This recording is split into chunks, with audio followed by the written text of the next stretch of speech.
বাঘা যতীন, পৃথ্বীন্দ্রনাথ মুখোপাধ্যায়। দস্যি ছেলে জ্যোতি সারাদিন অপেক্ষা করে কখন দিনের শেষে মা তাকে নিয়ে যাবেন গড়ই নদীতে স্নান করতে। কি শীত কি বর্ষা, মায়ের ভ্রুক্ষেপ নেই। শাড়ির এক মুঠো জ্যোতির কোমরে বেঁধে অন্য মুঠোটা বজ্রমুষ্টিতে ধরে শিবরাত্রির সলতে এই একমাত্র ছেলেকে তিনি ছুঁড়ে ফেলে দেন জোয়ারের জলে। ঢেউগুলো ফোনা মেরে ঝাঁপিয়ে পড়ে, আর আপ্রাণ লড়তে লড়তে জ্যোতি যখন প্রায় অবসন্ন হব সুপটু সাঁতারুর মতো মা তীরের বেগে এগিয়ে গিয়ে ছেলেকে তুলে নেয় কোলে। এইভাবে জ্যোতি শেখে বিপদকে তুচ্ছ করতে।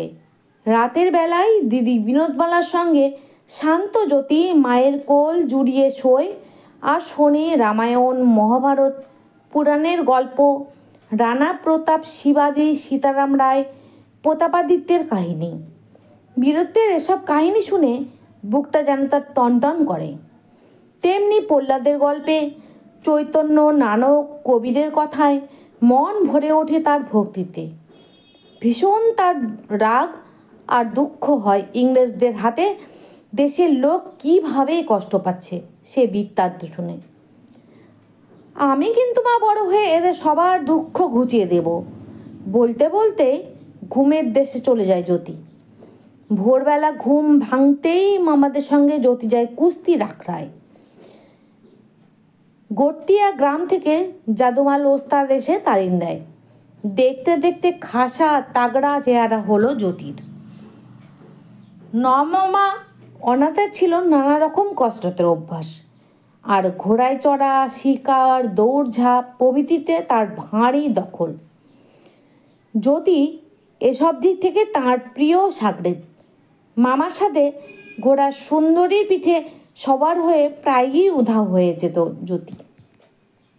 মাঝে মাঝে শিলাইদহ থেকে কবি রবি ঠাকুরের ভাইপো সুরেন ঘোড়াটা ধান নিতে এসেই মামা আছেন অথচ ঘোড়া নেই দেখে হাসি মুখে প্রশ্ন করতেন, জ্যোতি বুঝি বেড়াতে গেছে? জ্যোতি ঘোড়া চড়তে অত ভালোবাসে দেখে মামা একটা টাট্টু ঘোড়া কিনে দিলেন তাকে। লাগাম ছাড়াই তার পিঠে চেপে 9 বছরের জ্যোতি গ্রামের কাদামাঠ পার হয়ে যায় সাতারা দুর্গের স্বপ্নে বিভোর হয়ে। এমন সময় বড় মামার সঙ্গে এলো একদিন ফেরাজ খাঁ, চাটুর্য বাড়ির পাহারাদার হয়ে। উত্তর পশ্চিম সীমান্ত প্রদেশে ফেরাজের বাড়ি। লাঠি, ছোড়া, তরোয়াল, বন্দুক চালাতে অতি দক্ষ সে। ফেরাজের জন্য বড় মামা আলাদা একটা ঘর দিলেন চণ্ডী মণ্ডপের ওধারে, আর তার হাতে দিলেন বাড়ির ছেলেদের খেলাধুলা শিক্ষার ভার। কেউ কেউ বলেন যে এই আফ্রিদি ফিরাজকে দেখেই রবি ঠাকুরের প্রেরণা পেয়েছিলেন তার কাবুলিওয়ালা গল্পের। ঠাকুর বাড়ির সঙ্গে কয়ার চাটুর্য বাড়ির 3-4 পুরুষের সম্পর্ক। বড়মা বসন্ত কুমারের মক্কেল ও বন্ধু ছিলেন রবি ঠাকুর। ফিরাজের কাছে জ্যোতি খবর পেল যে শত অত্যাচারেও তাঁর মুলুকের কেউ ইংরেজকে মেনে নেয়নি রাজা বলে।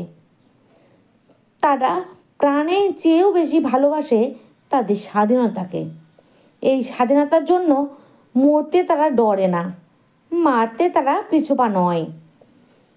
গ্রামের পাঠ এবার শেষ হলো জ্যোতির।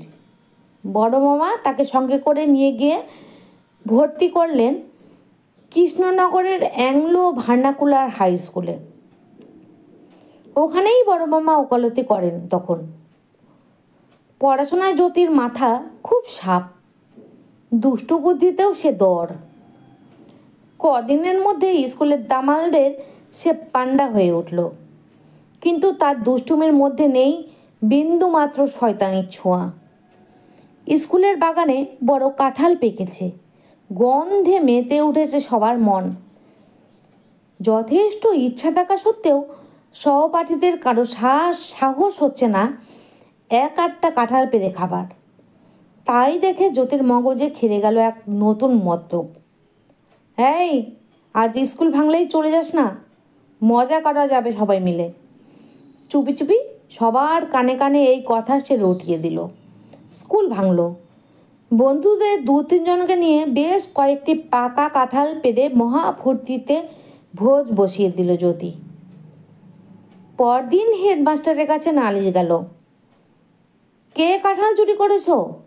ক্লাসে ক্লাসে গিয়ে তিনি জানতে চাইলেন। কেউই অপরাধ স্বীকার করতে নারাজ। তাই দেখে জ্যোতি কবুল করল সে একাই কাঁঠাল পেড়েছে এবং বন্ধুদের সঙ্গে ভাগ করে খেয়েছে। কিন্তু যেহেতু এগুলো তাদেরই স্কুলের গাছের ফল, সেজন্য ওগুলো পেড়ে খাওয়াকে চুরি বলে সে মানতে পারে না। জ্যোতির সত্য কথা বলবার সাহস আর যুক্তির ধরন দেখে হেডমাস্টার হাসি চেপে ধমক দিলেন, আর এমন করো না। সবাই রেহাই পেল। উপরন্তু পরের বছর গাছের কাঁঠাল পাকতেই নিজে থেকে হেডমাস্টার মশাই মালি দিয়ে ভালো ভালো কাঁঠাল পাড়িয়ে ছেলেদের পিকনিক লাগিয়ে দিলেন। 1893 সালে ঘটল একটা ঘটনা। জ্যোতির বয়স তখন 14। কৃষ্ণনগরের বাজারে সে গিয়েছে কাগজ পেন্সিল কিনতে। নদিয়া ট্রেডিং কোম্পানির এক দোকানে সে দাম মিটিয়ে দিচ্ছে। এমন সময় তার কানে এলো এক দারুণ হইহুল্লা।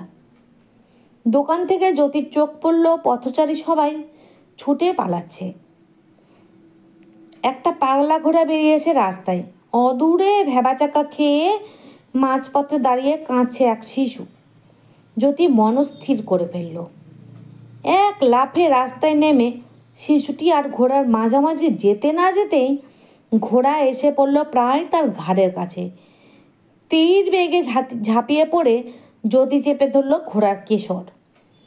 আচমকা বাধা পেয়ে শীষ পা হয়ে ঘোড়াটা জ্যোতিকে ফেলে দিতে চেষ্টা করলো কয়েকটা ঝটকা দিয়ে। জ্যোতি ততক্ষণে উঠে বসেছে ঘোড়ার পিঠে। অত্যন্ত শান্ত ভঙ্গিতে ঘোড়ার পিঠে, গলায়, দাবনায় ছোট ছোট চাপড় মেরে হাত বুলিয়ে দিতে লাগলো সে। মন্ত্রমুগ্ধের মতো থমকে দাঁড়িয়ে ঘোড়াটা উপভোগ করতে লাগলো জ্যোতির আদর। থেকে থেকে কাঁপুনি জাগলো তার সারা গায়ে। এমন সময় ঘোড়া সহিস বেরিয়ে এলো ভিড় ঠেলে। স্থানীয় উকিল বারাণসী রায়ের আস্তাবল থেকে ঘোড়াটা পালিয়ে এসেছে। সহিসের হাত থেকে লাগাম নিয়ে ঘোড়ার গলায় পরিয়ে দিয়ে জ্যোতি যেই নেমে এলো ধন্য ধন্য পড়ল চারিদিকে। কিছুই হয়নি। এমনিভাবে জ্যোতি চলে গেল তার নিজের পথে।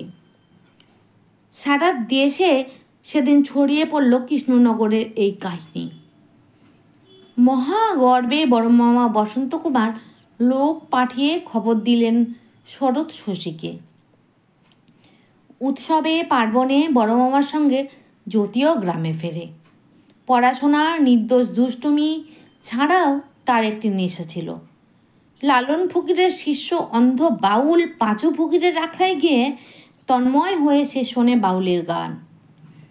জ্যোতির আরও দুটি নেশার মধ্যে ছিল ফুটবল খেলা আর যাত্রা কিংবা শখের থিয়েটারে অভিনয় করা। বাড়িতে পালা পার্বণে সবাই মিলে প্রায়ই নাটক করে। জ্যোতি, তার ছোট মামা ললিত, বন্ধু ভবভূষণ মিত্র, কুঞ্জলাল সাহা আরও অনেকে। জ্যোতির সবচেয়ে প্রিয় ভূমিকা ছিল ভক্ত হনুমান, লক্ষণ, রাজা হরিশ্চন্দ্র, বীর প্রতাপাদিত্য। বহুবার তাকে দেখা গিয়েছে বড় মামার পাগড়ি চুরি করে বানিয়েছে হনুমানের লেজ। দুর্গোৎসবের 4 দিন মামাবাড়িতে নিত্য রাধা হতো আজকের হিসেবে প্রায় 400 কিলোগ্রাম ওজনের চালের ভাত। এই ভাত রাত্রেও জ্যোতি ও তার সাঙ্গপাঙ্গের উৎসাহ অপরিসীম। প্রসাদ পেতে আহুত রুবাহুত কম লোকের সমাগম হতো না চাটুর্য বাড়িতে।